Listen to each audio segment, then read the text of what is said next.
Bible నుండి అపోస్తలుల కార్యముల గ్రంథం. అపోస్తలుల కార్యముల గ్రంథం 15వ అధ్యాయం 1-2 వచనాలు చదువుకుందాం. అపోస్తలుల కార్యముల గ్రంథం 15వ అధ్యాయం 1-2 వచనాలు. కొందరు యూదయ నుండి వచ్చి, మీరు మోషే నియమించిన ఆచారము చొప్పున సున్నతి పొందితేనే గాని రక్షణ పొందలేరని సహోదరులకు బోధించిరి. పౌలునకును బర్నబాకును వారితో విశేష వివాదమును తర్కమును కలిగినప్పుడు ఈ అంశము విషయమై పౌలును బర్నబాయు తమలో మరికొందరును యెరూషలేమునకు అపోస్తలుల యొద్దకును పెద్దల యొద్దకును వెళ్ళవలెనని సహోదరులు నిశ్చయించిరి.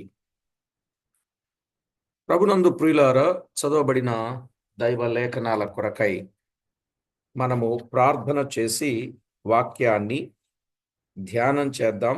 ప్రతి ఒక్కరూ ప్రార్థనలో ఏకీభవించండి.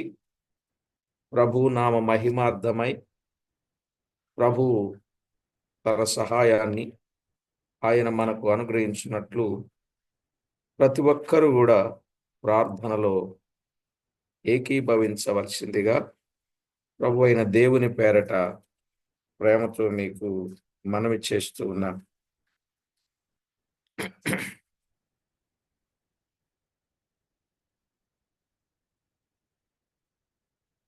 పరిశుద్ధుడవైన మా తండ్రి, పరమందు ఆసీనుడవైన మా దేవ, ఘనుడా, గంభీరుడా, అద్వితీయుడా, అసమానుడా, మహోన్నతుడా, మహిమా ప్రభావములకు అర్హుడా, నిత్యుడా, సత్యదేవుడా, ఆరాధ్య దైవమా, మమ్మునెంతో ప్రేమించినవాడా, కృపతో జ్ఞాపకం చేసుకున్నవాడా, మమ్మునేమాత్రము విడువక ఎడబాయక మా పక్షముగా ఉండి మేలు చేస్తూ ఉన్నవాడా, మిమ్మును మేమెంతో స్తుతిస్తున్నాం, ఘనపరుస్తున్నాం, కొనియాడుచున్నాం.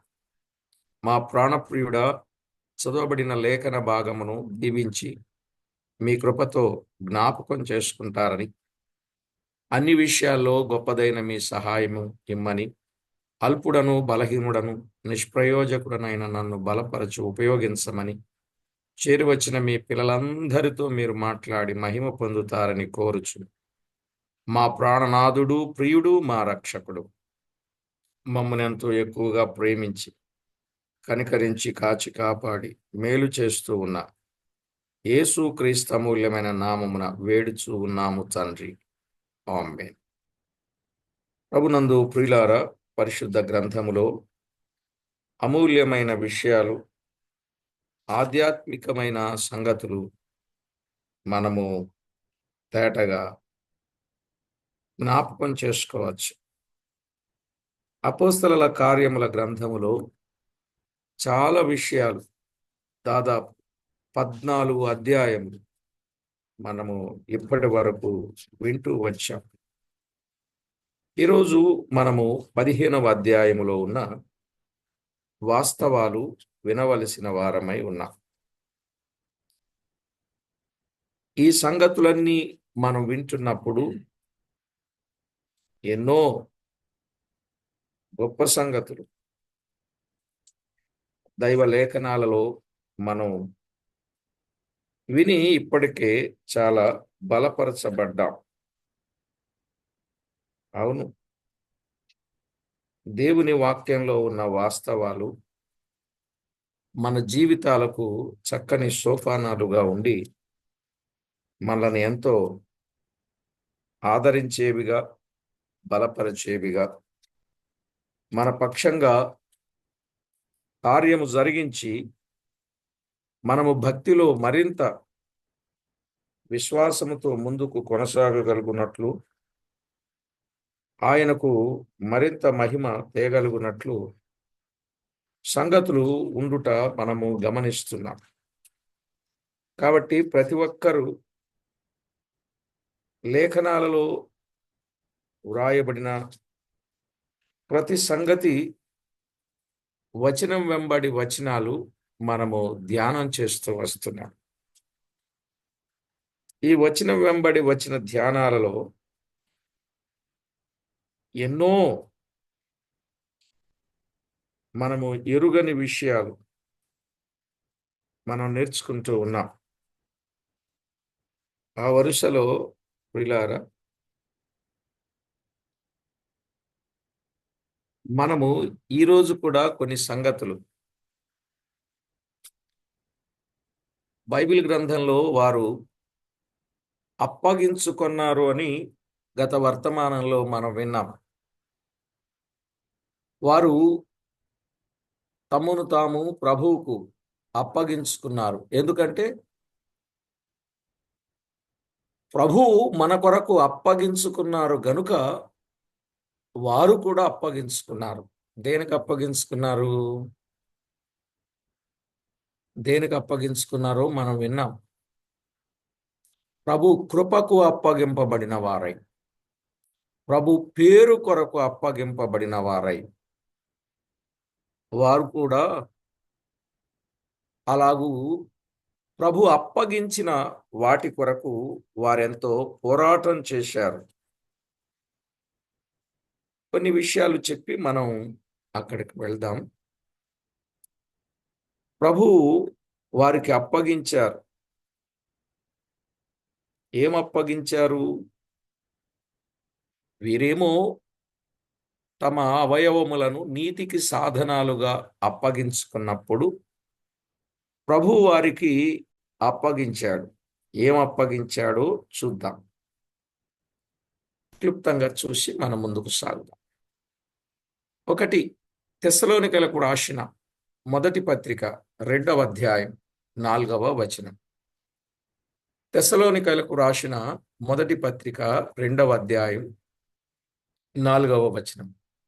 సువార్తను మాకప్పగించుటకు యోగ్యులమని దేవుని వలన ఎంచబడిన వారమై మనుషులను సంతోషపెట్టువారము కాక మన హృదయములను పరీక్షించు దేవునినే సంతోషపెట్టువారమై బోధించుచున్నాం. ఇక్కడ సువార్తను మాకప్పగించుటకు యోగ్యులమని దేవుని వలన ఎంచబడిన వారమై. దేవుడేం అప్పగించాడు? సువార్తను దేవుడు వారికి అప్పగించాడు కదా. సువార్తను అప్పగించాడు. మనం 14వ అధ్యాయం 26వ వచనంలో తాము నెరవేర్చిన పని నిమిత్తము దేవుని కృపకు అప్పగింపబడిన వారై అనే మాట. వారు దేవుని కృపకు ఎప్పుడైతే అప్పగించుకున్నారో అప్పుడు ప్రభు ఏం అప్పగించాడు? సువార్తను అప్పగించాడు. సువార్తను. సువార్త అంటే ఏంటో చెప్పాను మీకు కదా. సువార్త అంటే దానికి రకరకాల మీనింగ్స్ చెప్తున్నారు కొంతమంది. అవన్నీ కాదు. సువార్త అంటే ఎప్పుడు జరగనిది, ఒక్కసారి జరిగింది, ఇంకెన్నడూ జరగనిది సువార్త. మరలా చెప్తున్నా, ఎప్పుడు జరగనిది, ఒక్కసారి జరిగింది, ఇంకెన్నడూ జరగనిది సువార్త. ఎప్పుడైనా కన్యక గర్భవతి అయిందా? కాలే. ఒక్కసారి అయిందా? అయ్యింది. ఇంకొకసారి అవుద్దా? అవదు. అది సువార్తలో మొదటి. 2, దేవుడు మానవుడు అయ్యాడా? అవ్వలే. ఒక్కసారి అయ్యాడా? అయ్యాడు. ఇంకొకసారి అవుతాడా? అవ్వడు. మరణించి తిరిగి లేచిన వారు ఉన్నారా? లేరు. ఒక్కసారి ప్రభు తిరిగి లేచాడా? లేచాడు. మరొకసారి మరణించి తిరిగి లేస్తాడా? లేవడు. అంటే ఎన్నడూ జరగనిది ఒక్కసారి జరిగింది, ఇంకెన్నడూ జరగనిది సువార్త. అంటే ఆయన జనన మరణ పునరుత్థానములు గూర్చిన వార్త సువార్త. శుభవార్త కాదు ఇది, మంచి వార్త కాదు, ఇంకేదో వార్తలు కావు. ఇది సువార్త. సువార్తకి మంచి వార్తకి, సువార్తకి శుభవార్తకి చాలా తేడా ఉంది. వాటన్నింటికి మించింది. అయితే సాదృశ్యంగా మంచి వార్త, సాదృశ్యంగా శుభవార్త అని చెప్తారు కానీ రోజు మన జీవితంలో వినేవి వార్తలు, అప్పుడప్పుడు వినేవి శుభవార్తలు, అప్పుడప్పుడు వినేవి మంచి వార్తలు. కానీ ఇది ఒకే ఒక్కసారి జరిగింది. అందుకే సువార్తను ఇంగ్లీష్లో గోస్పెల్ అంటారు. గోస్పెల్, వెళ్ళు ప్రకటించు. ఇది సువార్త. సువార్తలో ఏముంటదంటే శక్తి ఉంటది. సువార్తలో శక్తి ఉంటది. సువార్త శక్తి. ఏ శక్తి ఉంది సువార్తలో? రక్షించే శక్తి ఉంది. సువార్తలో రక్షించే శక్తి ఉంది. అనగా సువార్తలో పాపిని తన పాపము నుండి విడిపించి రక్షించే శక్తి ఉంది. శిక్ష నుండి తప్పించే శక్తి ఉంది. మరణము నుండి తప్పించే శక్తి ఉంది. పాతాళము నుండి తప్పించే శక్తి ఉంది. నరకము నుండి తప్పించే శక్తి ఉంది కేవలం సువార్తలోనే. అందుకే వీటన్ని వార్తను గాని, శుభవార్తను గాని, మంచి వార్తను గాని సువార్తతో పోల్చకూడదు. అర్థమైందండి? రైట్. ఎందుకంటే ఈ సువార్తను ఏమన్నాడంటే తిమోతికి వ్రాస్తూ పౌలు 1వ అధ్యాయం 8వ వచనం. తిమోతికి రాసిన మొదటి పత్రిక 1వ అధ్యాయం 8వ వచనంలో, అయినను శ్రీమంతుడగు దేవుడు నాకప్పగించిన ఆయన మహిమగల సువార్త ప్రకారం అన్నాడు. ఏమప్పగించాడు? ఎప్పుడైతే నీతికి సాధనములుగా తమను తాము అప్పగించుకున్నారో, ప్రభువు మా కొరకు అప్పగించుకున్నాడు కాబట్టి మేము కూడా ప్రభు కొరకు అప్పగించుకోవాలని అప్పగించాడు. అప్పుడు ప్రియులారా ఏమప్పగించాడు? సువార్తను అప్పగించాడు. ఎలాంటి సువార్త? మహిమగల సువార్త. మహిమగల సువార్త అని చెప్పడంలో ఉన్న ఉద్దేశం ఏంటి? మహిమగల సువార్త ఏ భేదమును లేదు, అందరూ పాపము చేసి దేవుడు అనుగ్రహించు మహిమను పొందలేకపోతున్నారు. పాపం వలన మానవుడు మహిమను పోగొట్టుకున్నాడు. పాపం వలన మానవుడు దేవుని మహిమను పోగొట్టుకున్నాడు. ఇప్పుడు పోగొట్టుకున్న మహిమను పొందాలని దేవుడు మహిమగల సువార్తను అప్పగించాడు. అర్థమైందండి? మహిమగల సువార్తను దేవుడు అప్పగించాడు. ఇంకేం అప్పగించాడు? ఇంకేం అప్పగించాడు అనంటే దైవ గ్రంథములు వ్రాయబడిన కొన్ని సత్యాలు. కొలసైలకు వ్రాసిన మొదటి పత్రిక,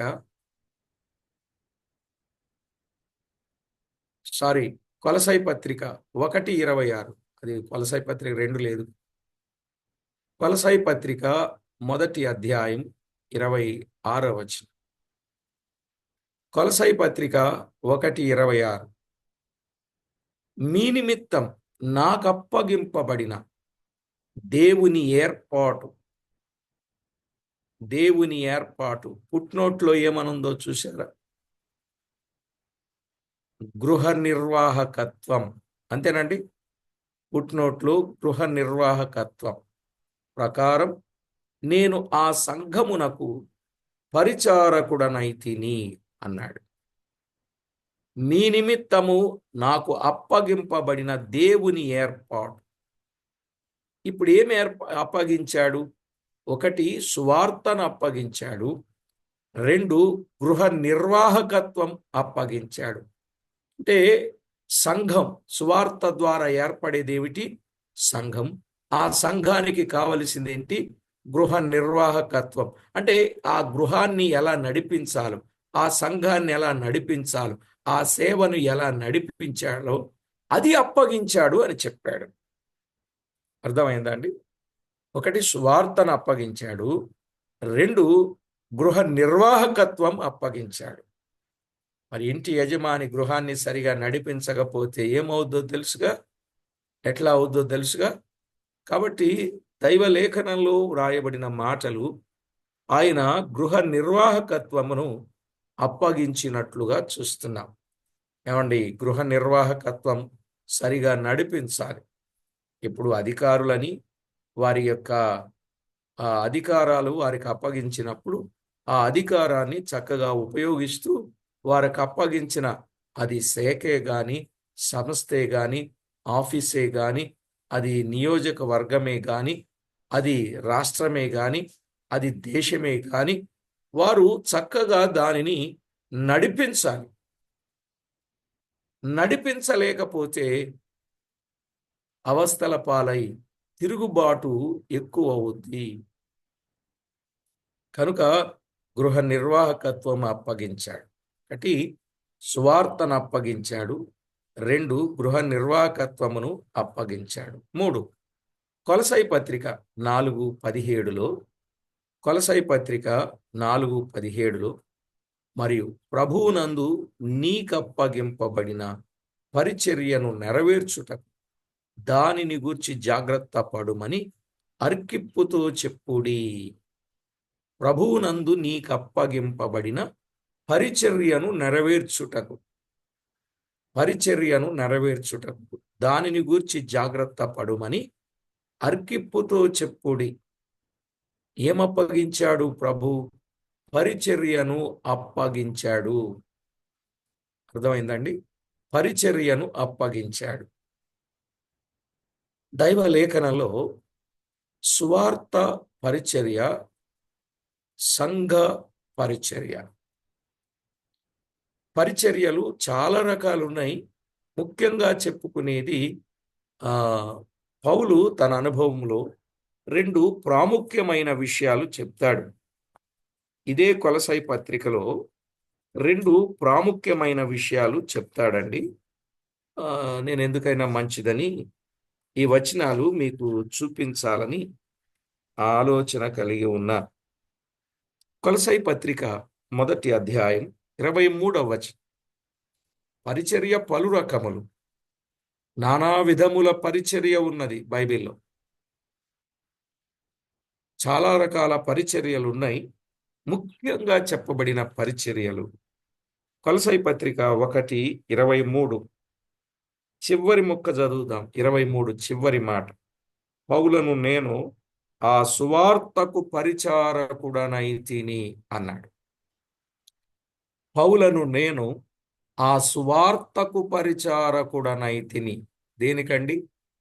సువార్తకు పరిచారకుడను అన్నాడు.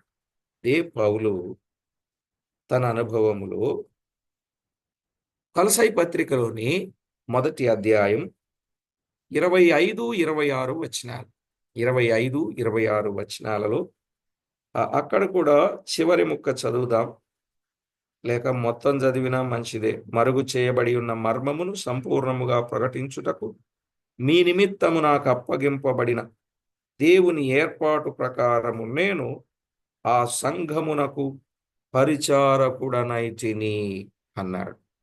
నేను ఆ సంఘమునకు పరిచారకుడనైతిని అన్నాడు.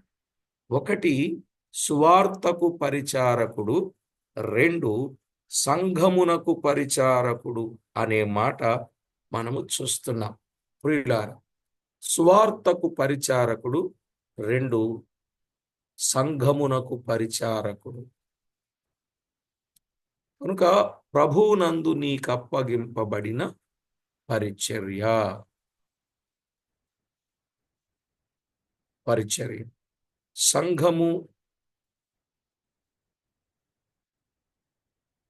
సంఘము యొక్క విశిష్టతలను ఎరిగి ఆ సంఘమునకు పరిచర్య చేయవలసిన వారమై ఉన్నాం. గనుక ఆలోచన చేయండి. దేవుని వాక్యములో వ్రాయబడిన వాస్తవిక సత్యాన్ని మనము గుర్తించాలి. ఇంకా ఏమప్పగించాడు? తిమోతికు రాసిన రెండవ పత్రిక 1:14 తిమోతికి రాసిన రెండవ పత్రిక 1:14 నీకప్పగింపబడిన ఆ మంచి పదార్థమును మనలో నివసించు పరిశుద్ధాత్మ వలన కాపాడుము. నీకప్పగింపబడిన మంచి పదార్థం అన్నాడు కదా. పౌలు తిమోతికి వ్రాస్తూ నీకు అప్పగింపబడిన ఆ మంచి పదార్థం మనలో నివసించు పరిశుద్ధాత్మ వలన కాపాడు. మంచి పదార్థం అంటే ఏమిటి? మంచి పదార్థం అంటే ప్రియులారా, జీవము గల దేవుని వాక్యమే. ఏమండి, వాక్యం పదార్థం ఎలాగవుద్ది అనే ప్రశ్న మీకు రావచ్చు. వాక్యం ఎలాగూ పదార్థం అవుద్ది? ఇప్పుడు మీకు ఒక మాట జ్ఞాపకం చేస్తాను. యేసుకేలు ఆయనకు వాక్యము దొరకగా దానిని ఏం చేశాడు ఆయన?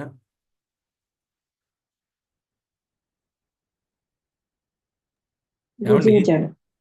ఏమండి భుజించాడు. భుజించాడు. దేనిని భుజించగలం? పదార్థాన్ని భుజించగలం. మరి ఈయన ఇక్కడ వాక్యమును భుజించెను అన్నాడు. అది నా నోటికి తేనె వలె ఉంది అన్నాడు. అంటే వాక్యాన్ని మనం భుజించాలి.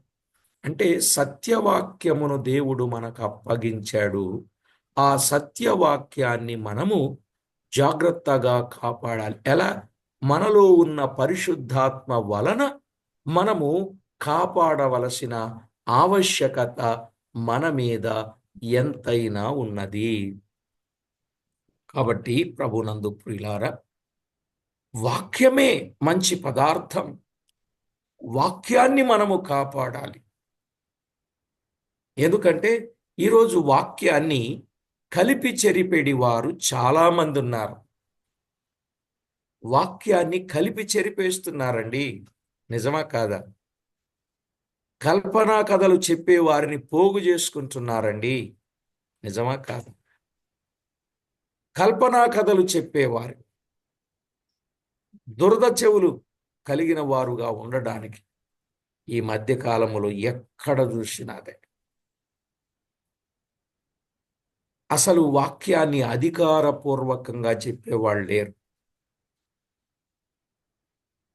అధికారముతో ప్రభు బోధించినట్లు ఈవేళ అధికారముతో వాక్యాన్ని బోధించే వాళ్ళు కనపట్టలేదు. కారణం ఏమిటంటే ప్రజలందరూ కూడా ఎలాగయ్యారు? దురద చెవులు. ఈరోజు పాస్టర్ గారులు కూడా ఏమన్నా మీకు జోక్ చెప్తాను వినండి అంటున్నాడు. మీకు జోక్ చెప్తాను వినండి అంటున్నాడు. మీకు వాక్యం చెప్తాను అంటల్లా, మీకు జోక్ చెప్తాను అంటున్నాడండి. నిజం. మీకు తెలుసో తెలీదు, నేను వింటున్నా అక్కడక్కడ. మీకు ఈవేళ ఒక జోక్ చెప్తాను వినండి, బాగా నవ్వుకోండి. జోక్ అంటే ఏంటో తెలుసా? జోక్ అంటే ఏంటండి?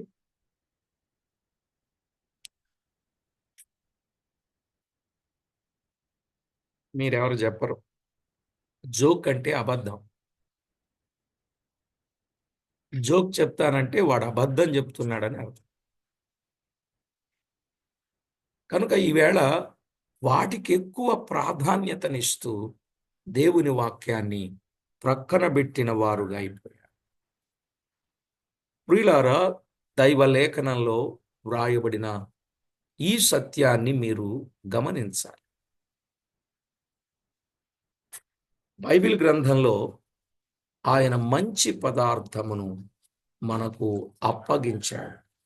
నిజంగా రాతలు పూర్తయ్యాయి కనుక ఎప్పుడు ఎవరు ఎలాగున జీవించాలో ఆ సంగతులన్నీ దేవాది దేవుడు మనకు తేటగా వ్రాయించాడు.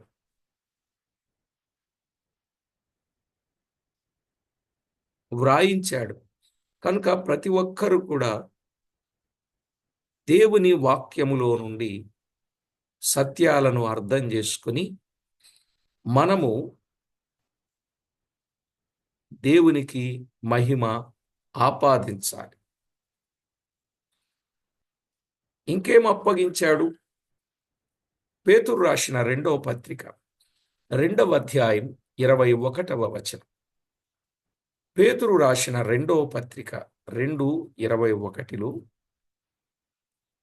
వారు నీతి మార్గమును అనుభవపూర్వకముగా తెలుసుకొని తమకు అప్పగింపబడిన పరిశుద్ధమైన ఆజ్ఞ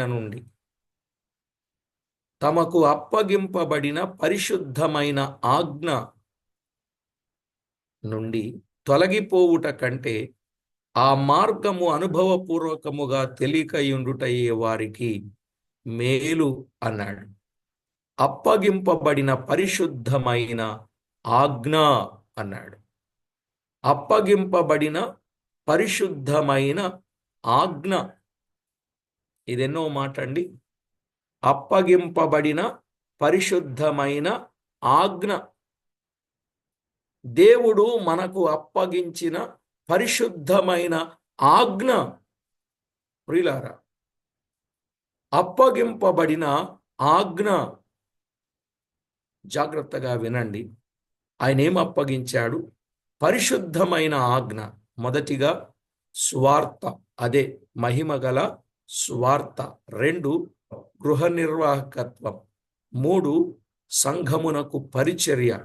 4 మంచి పదార్థం. 5 ఆజ్ఞను అప్పగించాడు. బైబిల్ గ్రంథంలో 613 ఆజ్ఞలు ఉన్నాయి, ఇశ్రాయేలీయులకు ఇవ్వబడినవి. అందులో 10 క్రొత్త నిబంధనలో 10 ఆజ్ఞలను 2 ఆజ్ఞలుగా చెప్పడం జరిగింది. ఆ 2 ఆజ్ఞలను కలిపి సంఘ సత్యానికి 7 ఆజ్ఞలు ఇవ్వబడ్డాయి. ఆ 7 ఆజ్ఞలు దేవుడు మనకు అప్పగించినవి. ఆ అప్పగించిన ఆజ్ఞ నుండి తొలగిపోకూడదు అని యాకోబు కూడా జ్ఞాపకం చేశాడు. ఒకడు ధర్మశాస్త్రం అంతయు గైకొని ఒక్క ఆజ్ఞ విషయంలో తప్పిపోతే మిగిలిన ఆజ్ఞలన్నింటిలో అపరాధి అవుతాడని యోహాను రాసిన మొదటి పత్రిక 3:4లో కూడా చెప్తాడు. ఆజ్ఞాతిక్రమమే పాపము అని. కనుక అప్పగింపబడింది ఏమిటి? ఆజ్ఞ. ఆ ఆజ్ఞ నుండి మనము తప్పిపోకూడదు అని చెప్పాడు. ఇంకేం అప్పగించాడు? యూదా పత్రిక 3వ వచనం 1:3. యూదా పత్రిక, యూదా రాసిన పత్రిక 1:3. ప్రియులారా, మనకందరికీ కలిగేడు రక్షణను గూర్చి మీకు వ్రాయవలెనని విశేషాశక్తి గలవాడనై ప్రయత్నపడుచుండగా పరిశుద్ధులకు ఒక్కసారే అప్పగింపబడిన బోధ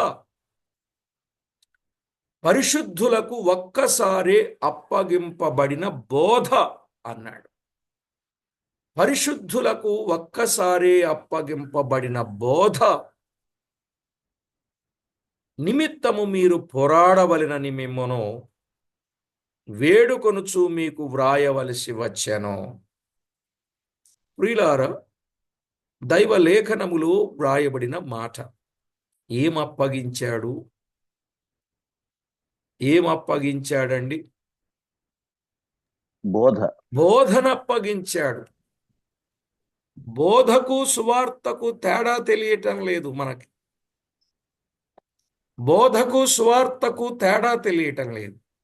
సువార్త అనేది రక్షించబడని వారికి చెప్పేది, అది ప్రేమతో చెప్పేది. సువార్త అనేది రక్షించబడని వారికి చెప్పేది, అది ప్రేమతో చెప్పేది. సంఘమునకు వెలుపల చెప్పేది. గుర్తుపెట్టుకోవాలని.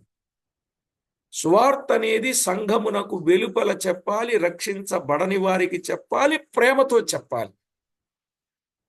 కానీ బోధ రక్షించబడిన వారికి చెప్పాలి, ఖండితముగా చెప్పాలి, అది సంఘము లోపలి వారికి చెప్పాలి. అర్థమైందండి?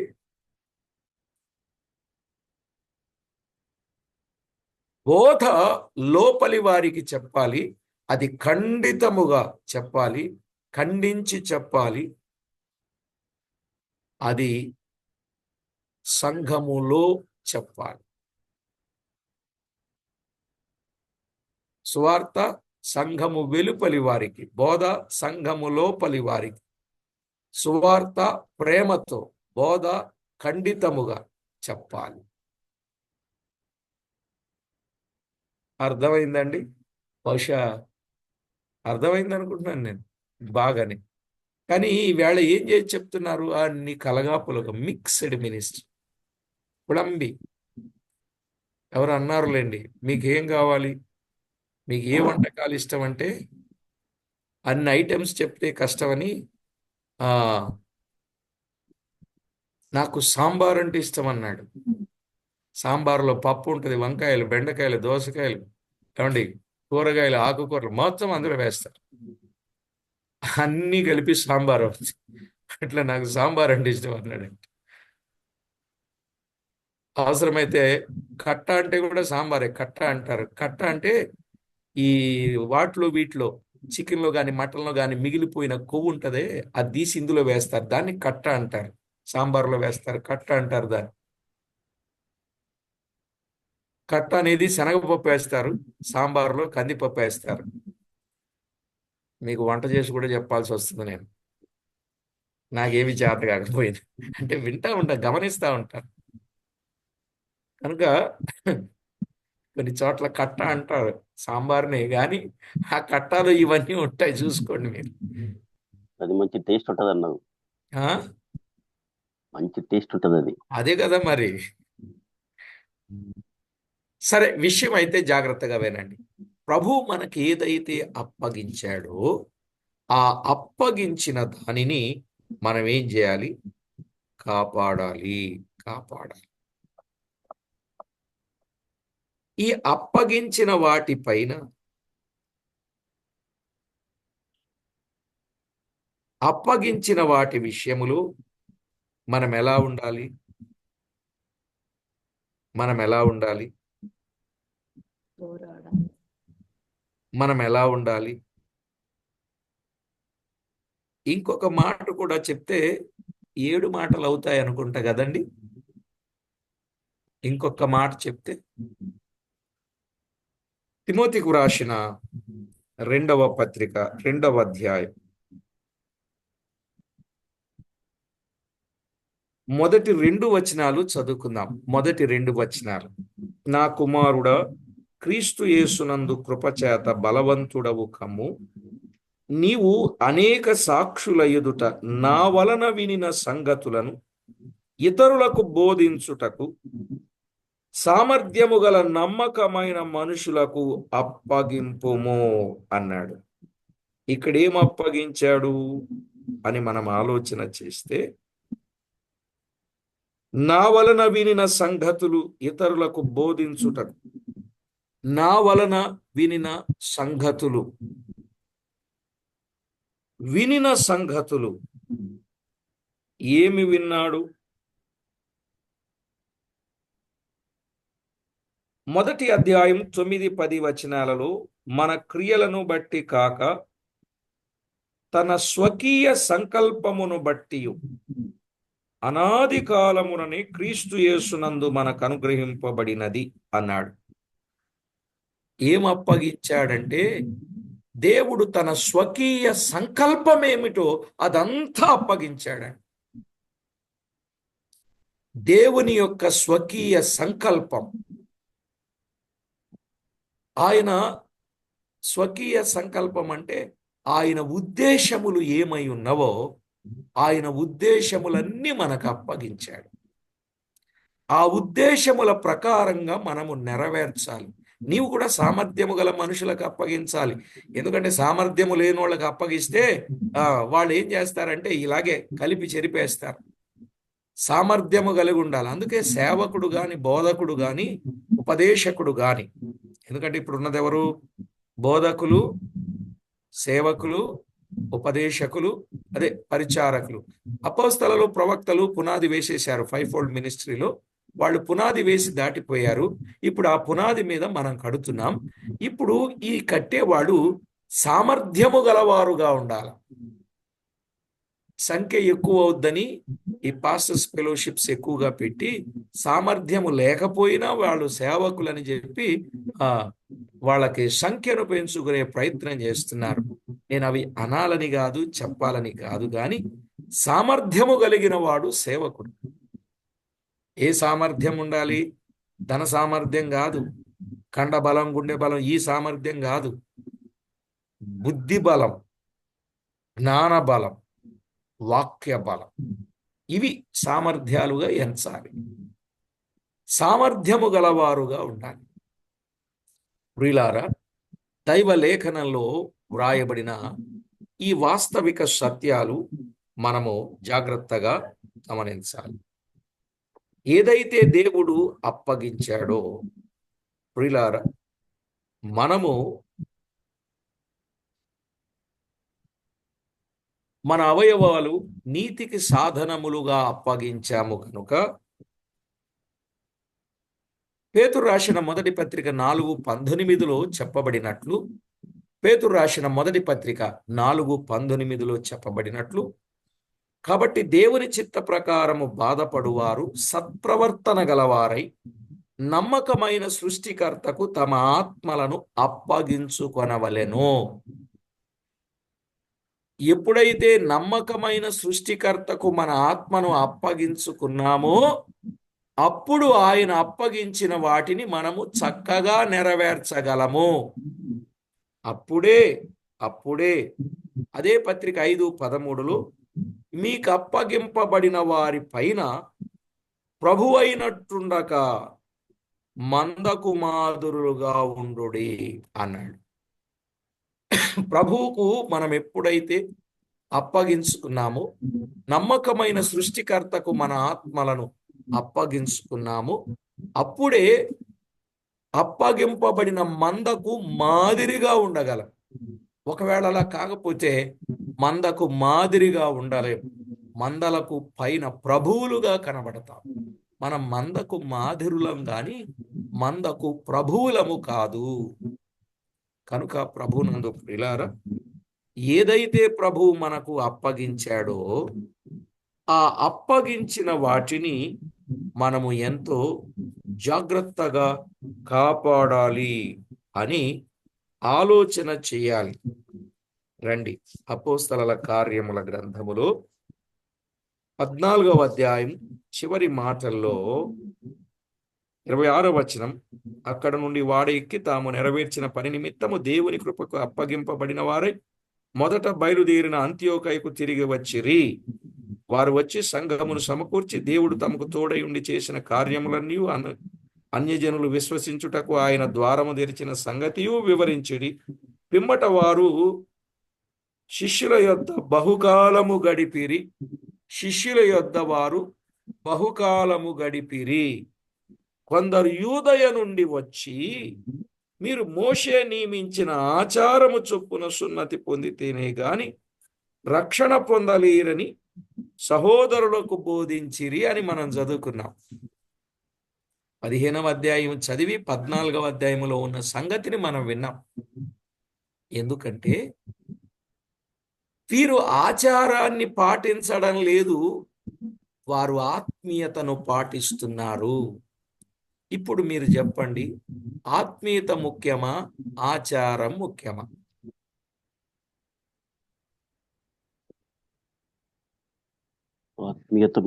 ఆత్మీయత ముఖ్యం. గుడి ముఖ్యమా, గురి ముఖ్యమా? గురి ముఖ్యం. చర్చి ముఖ్యమా, చేష్టలు ముఖ్యమా? చర్చి ముఖ్యం. మర్మం ముఖ్యమా, మర్యాద ముఖ్యమా?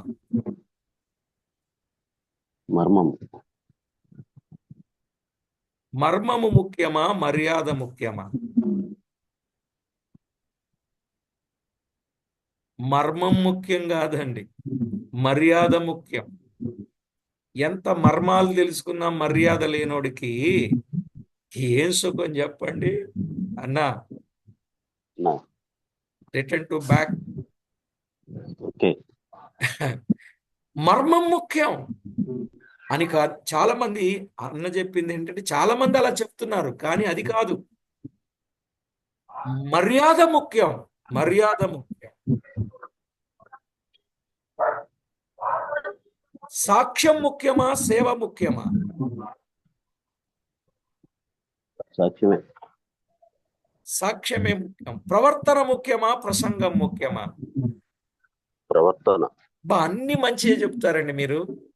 మ్యూట్లు ఉన్నాయి, లేకపోతే అందరూ మాట్లాడేద్దాం. మరి ముఖ్యమైన వాటికేమో తక్కువ స్థానం, ముఖ్యము కాని వాటికేమో ఎక్కువ స్థానం ఇస్తూ సేవను చాలా మంది గలిబిలి చేస్తున్నారు. అందుకే వారు అప్పగింపబడి ఆత్మీయతను అనుసరిస్తూ ఉంటే దానిని కాదన్నట్టుగా కొందరు యూదయ నుండి వచ్చి మీరు మోషే నియమించిన ఆచారము చొప్పున సున్నతి పొందితేనే గాని అంటున్నారు. చూడండి వీళ్ళు ఎక్కడికి వచ్చారు?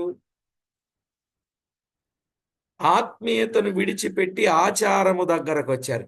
ఇప్పుడు కూడా ఆత్మీయతను విడిచిపెట్టి ఆచారాలనే పాటించే వాళ్ళు ఉన్నారు. నా ఆచారాలు ముఖ్యం కాదు. యేసుప్రభు ఒకరోజు 13వ అధ్యాయం లూకాసు వార్త 6వ వచనమా, ప్రభు వచ్చి ఆ అంజూరపు చెట్టును, ద్రాక్షావనములు అంజూరపు చెట్టును చూస్తే ఆకులు తప్ప ఏమి లేవు, ఫలాలు లేవు. అంటే ఆచారాలు తప్ప ఆత్మీయ ఫలము లేదని అర్థం. ఆకులున్నాయి, ఆచారాలున్నాయి, ఆత్మీయత లేదు. ఈవేళ కార్యక్రమాలు బ్రహ్మాండంగా దండిగా జరుగుతున్నాయి. ఆచార క్రమంగా, ఆచారబద్ధంగా జరుగుతూనే ఉన్నాయి. చూడండి, నిన్న ఊరేగించారా? ఏమండి, నిన్నేం చేశారండి? ఊరేగింపు. నిన్న ఊరేగింపు, రేపు శుక్రవారం సిలువేసేయడం, ఆదివారం తిరిగి లేపేయడం.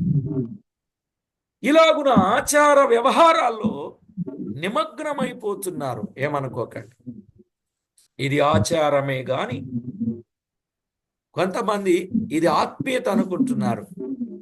40 రోజులు భక్తి చేస్తేనే ఆత్మీయత. నా ఏనాడు ప్రభు రక్షించాడో ఆ రోజు నుండి ఆత్మీయంగా దినదినము ఎదుగవలసిన వారమే. అదేంటో క్రమ కూడికలకు, నియామక కూడికలకు, ఆరాధన కూడికలకు క్రమంగా రారు గాని ఈ ఆచార కూడికలలో ఒక్కరోజు కూడా ఆబ్సెంట్ కాకుండా పోతారు. అంటే నేను ఎవరినో అనాలని కాదు, ప్లీజ్ నువ్వు క్షమించండి. కానీ దైవలేఖనంలో ఆత్మీయతను నేర్చుకుందాం. ప్రభు రాక వరకు మన జీవితాంతం ఆత్మీయంగా ముందుకు సాగుదాం.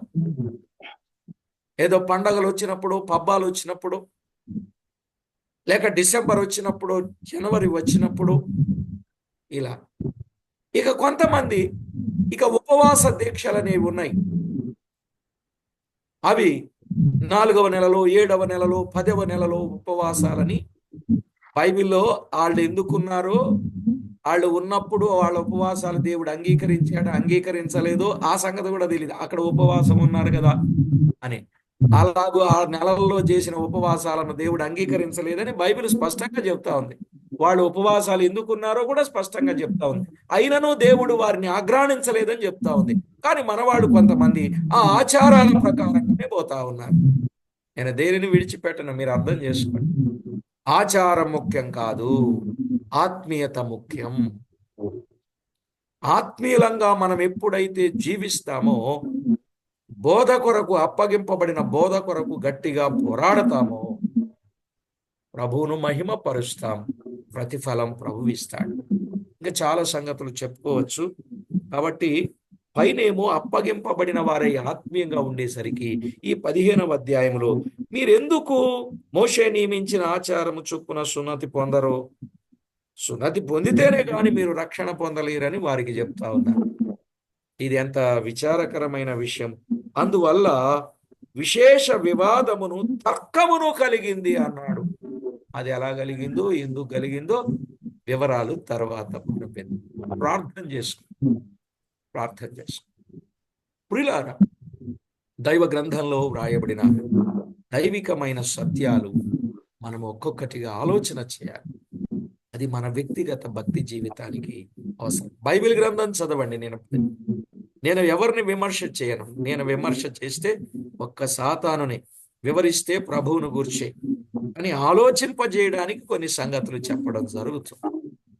ఆలోచించండి.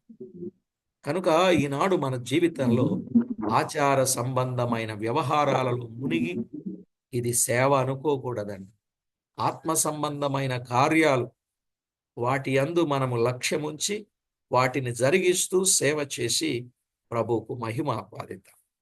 పరిశుద్ధుడవైన మా తండ్రి, మీ ఘననామానికి వందనములు, స్తుతులు, స్తోత్రములు చెల్లిస్తుంది. చదవబడిన లేఖన భాగమును దీవించి దాని పైనున్న వచనాలను, అందున్న సత్యాలను రెండింటిని మేము జాగ్రత్తగా విని ఆధ్యాత్మికంగా బలపరచబడగలుగునట్లు కృప చూపారు. ప్రభువా, మాకు మీరేమి అప్పగించారో ఆ అప్పగించిన వాటి విషయంలో మేము ఎలా ఉండాలో తేటగా నేర్పినందుల కొరకై స్తోత్రములు. మా అవయవములను నీతికి సాధనాలుగా అప్పగించుకొని, మా ఆత్మలను సృష్టికర్త అయిన మీకే అప్పగించుకొని మందకు మాదిరులుగా ఉండాలని మాతో నేర్పిన పాఠం కొరకై కృతజ్ఞతలు.